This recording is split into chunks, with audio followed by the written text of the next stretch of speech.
اس کے لیے آپ کو تھوڑا سا جو ہے نا وہ ہسٹری میں جانا پڑے گا. میں آپ کو تھوڑا سا آپ کا اس کویشچن کا ٹائم لوں گا کیونکہ یہ تھوڑا سا لوگوں کو بتانے کے لیے, ان کو گائیڈ کرنے کے لیے بہت ضروری ہے. یہ ہم چلتے ہیں آج سے تقریباً کوئی 75 یا 80 سال پہلے. تو اس وقت جو ہے وہ جو سلطان صاحب کی اولاد چلتی آ رہی تھی, تو ان میں جو حضرت امیر سلطان صاحب ہیں, ان کے آگے انہوں نے جو سلطان صاحب کی ایک مائی باپ سرکار کا دربار ہے اور ایک سلطان صاحب کا دربار ہے, اور اس کے علاوہ سلطان صاحب کے زرعی اراضی بھی تھی, زرعی رقبہ بھی تھا. تو حضرت امیر سلطان صاحب نے اپنی اولاد میں یہ چیزیں تقسیم کر دی تھیں. ایک جو اولاد تھی ان کو جو رقبہ تھا, جو زرعی رقبہ ہے وہ دے دیا تھا. نور حسن صاحب کی جو فیملی ہے ان کو جو ہے وہ مائی باپ سرکار کا دربار دے دیا. اور یہ دربار جو ہے یہ انہوں نے اپنے سب سے بڑے بیٹے حبیب سلطان صاحب کو گدی نشین مقرر کیا تھا. امیر سلطان صاحب نے, امیر سلطان صاحب یہ 7ویں گدی نشین, جی 7ویں گدی نشین. تو جو حبیب سلطان صاحب ہیں ان کے آگے اولاد کوئی نہیں ہوئی تھی. تو اس کے لیے پھر جو ہے وہ ظاہر ہے یہ قابلیت دیکھی جاتی ہے, روحانی قابلیت. اس میں کوئی ایڈمنسٹریٹو قابلیت نہیں ہے, وہ تو آپ کسی کو ہائر کر سکتے ہیں, ٹھیک ہے. آپ پیسے دے کے بھی بندے کو جو ہے وہ ہائر کر سکتے ہیں. آپ جو ہے وہ یہ سروسز اس کی بائی کر سکتے ہیں, اکاؤنٹنگ ہے, ایڈمنسٹریشن ہے, یا ادر جو مینیجریل افیئرز ہیں, اس کے لیے آپ کسی کو ہائر کر سکتے ہیں. لیکن جو اسپریچول ڈیوٹی ہے, جو روحانیت ہے, وہ آپ ہائر نہیں کر سکتے کسی کو. اس کے لیے اس کا روحانی طور پہ اس قابل ہونا کہ وہ گدی کو چلا سکے, مریدی کو چلا سکے, یہ بہت ضروری ہوتا ہے. تو یہ قابلیت جو تھی صاحبزادہ حبیب سلطان صاحب کے بعد, یہ قابلیت جو ہے وہ صاحبزادہ حافظ فیض سلطان صاحب کے پاس تھی.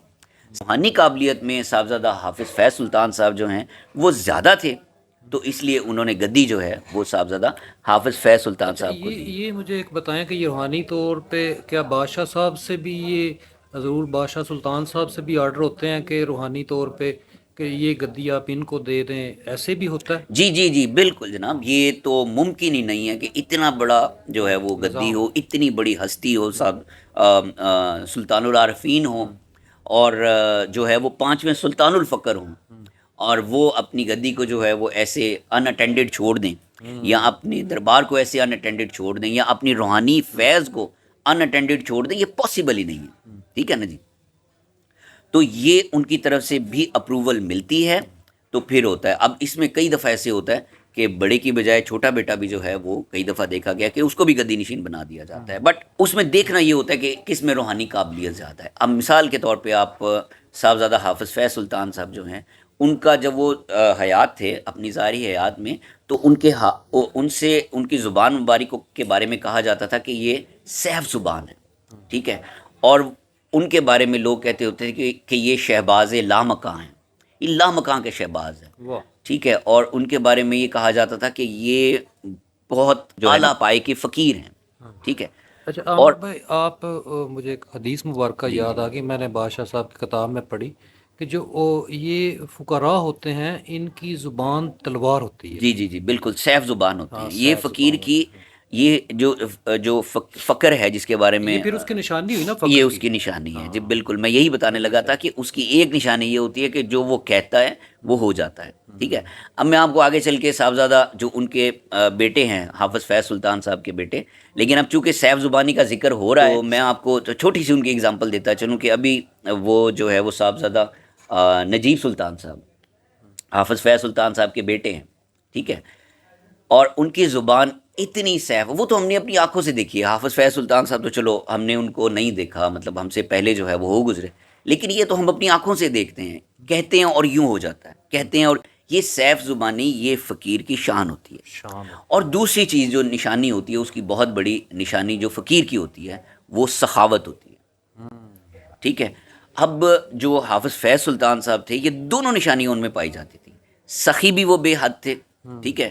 کسی کو جو ہے وہ زمینیں دے دیتے تھے, کسی کو پیسے دے دیتے تھے, کسی کو گاڑی دے دیتے تھے, اتنی سخاوت کرتے تھے وہ, ٹھیک ہے.